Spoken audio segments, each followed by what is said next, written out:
Hey there, it's Brittany Chavers, and I am back with the September Jesse James Beads Magical Mystery Bead Box, and we are going to make an asymmetrical statement necklace using the Overlook Hotel box. But we are going to be using this beautiful brass chain, the 1921 chain with the black rhinestones. And I kind of already went through all of the mixes in the box and pulled out the beads that I want to use. So I grabbed all the gold beads, some black beads, the pearls, some of these topaz colored crystals.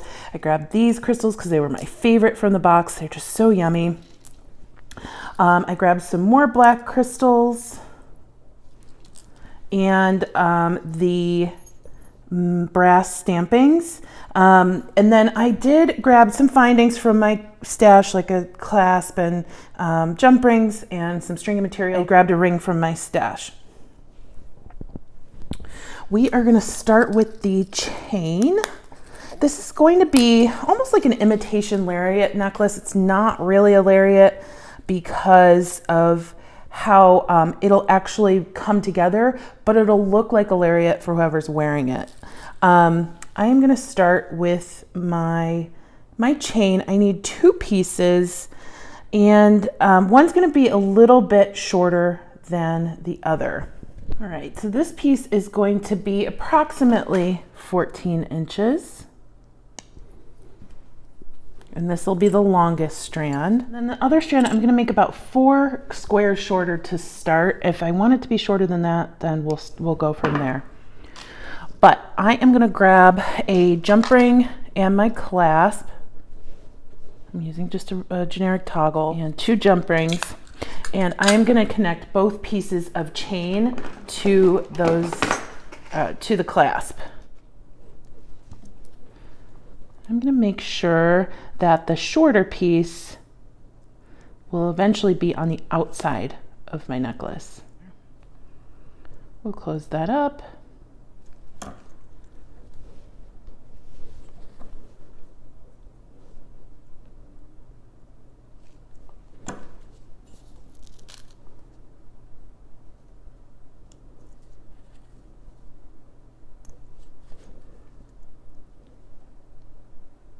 You can put the chain on both pieces on one jump ring, but I want them to move independently of each other, and I think doing 2 jump rings will achieve that. So the shorter strand is on the outside. I'm going to take my ring and slip both pieces of chain into the ring, making sure that that outer piece remains on the outside. Okay, that's not going anywhere for a moment.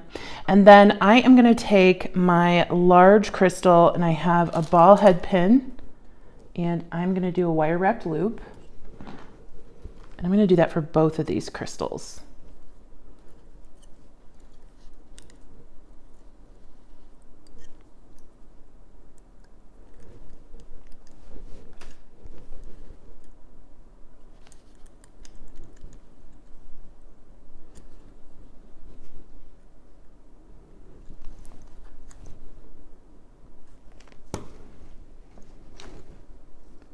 We'll trim.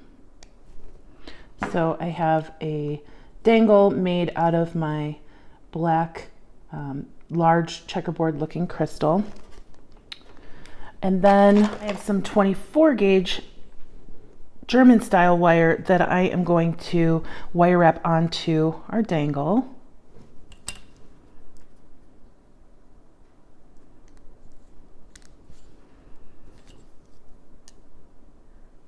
I'm just going to do a couple little wraps.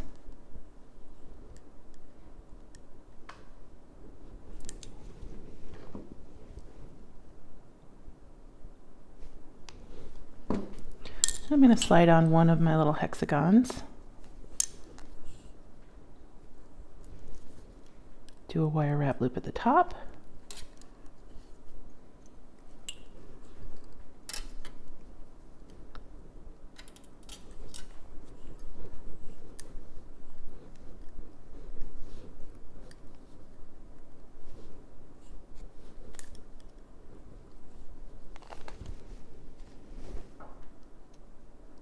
And then I am just going to do the exact same step with our next hexagon. But instead of just closing the loop at the top, I'm going to attach it to one of my pieces of chain, and that's what will hold our ring in place on this side of the necklace.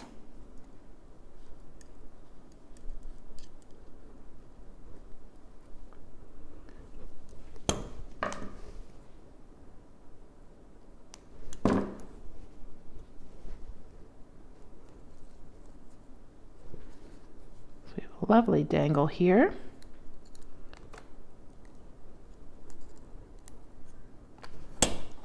And I'm just going to slide that onto my chain.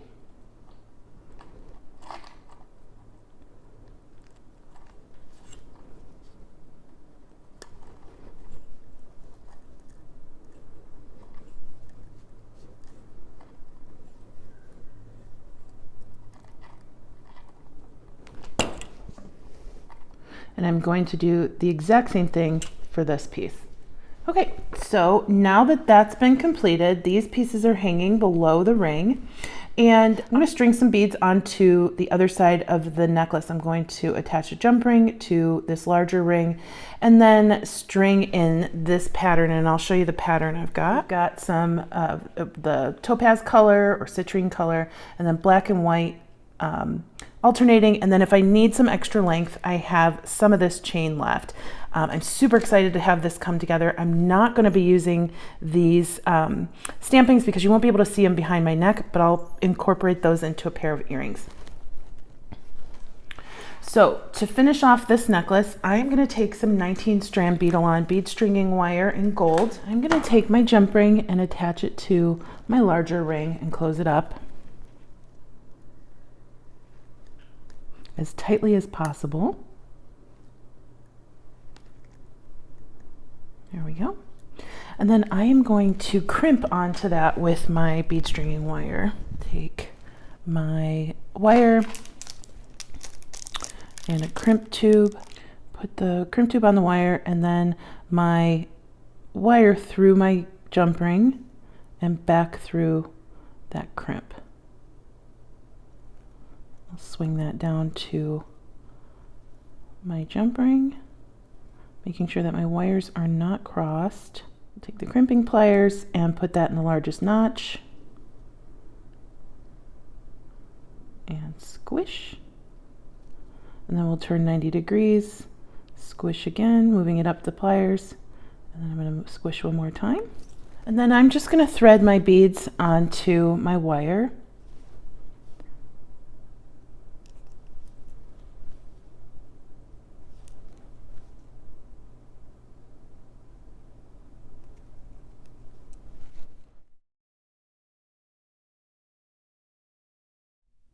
And I'll move all those beads down to the connection point and slide some of the beads down both pieces of the wire and then trim.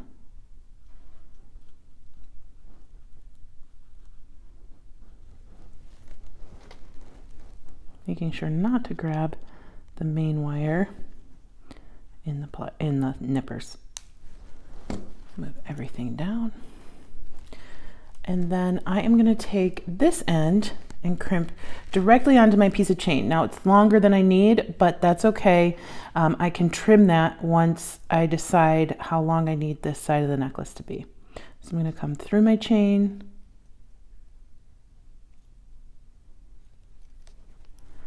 back through my crimp bead, and then down through a couple of these beads.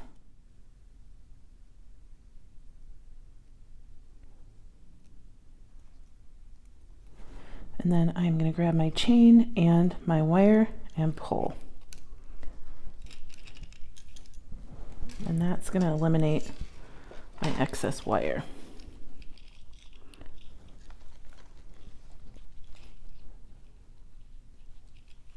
Okay. Now we want to make sure there's no, like we have some gap here. We don't want that. We're going to pull that a little bit tighter. This, typically I would say, make sure your necklace is loosey-goosey. I'm not going to do that here because it's just one side of the necklace and the connection point's making it flexible enough. Don't tighten it to the point where it's going to snap, but you can have it a little tighter than you typically would. We just want to make sure that there's enough room up here to crimp. Okay. All right, I'm going to take my crimping pliers and do the exact same maneuver we did before. Squish, turn 90 degrees. You can use bead covers if you'd like, but these crimp tubes are pretty enough that we don't need to put a crimp cover on. And then I will take my nippers and cut this excess wire right here. And this is what our necklace looks like so far. I'm gonna come out a little bit and look at this so far. It's so pretty. We just need to put a clasp on the other side, but I need to decide how long I want. The length of this side will determine how long these hang below the ring, because the clasp is what is going to hold this side in place with the other side. So I want one side to hang lower. It'll be this one.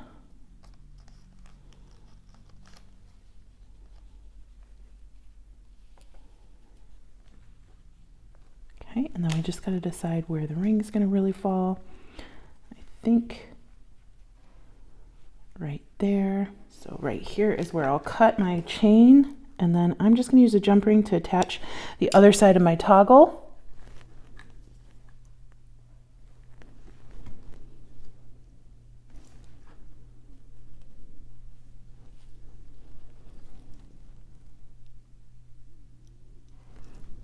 And I will definitely show you photos of the necklace on a mannequin because it can be a little difficult to understand the mechanics while it's on a flat table in a small field of view. But we will go ahead and clasp this. And this is the necklace. It's so pretty. It's super elegant. I love the color palette. Very timeless color palette with the gold, the black, and the white. And then we'll make a pair of little earrings to go with it. So I'm going to grab these two pieces. I think we'll do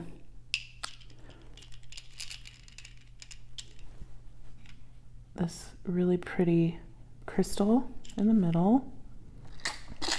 I have these etched or these textured beads. I'm going to put those on the side. We'll go ahead and put this gold bead here.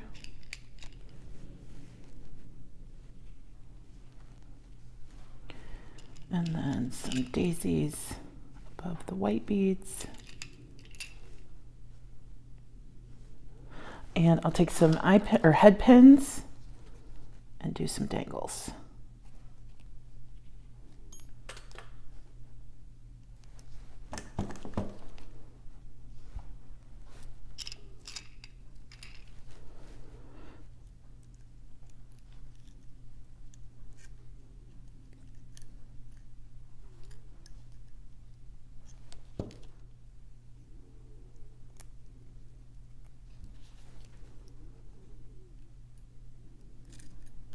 Hold that in place and then wrap.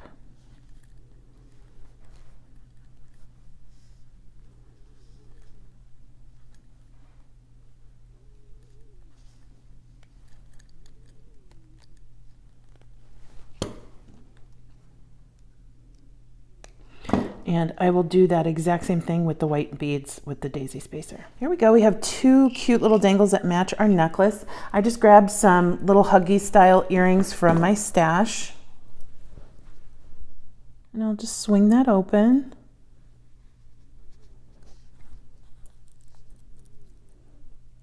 Place on my component and close it back up.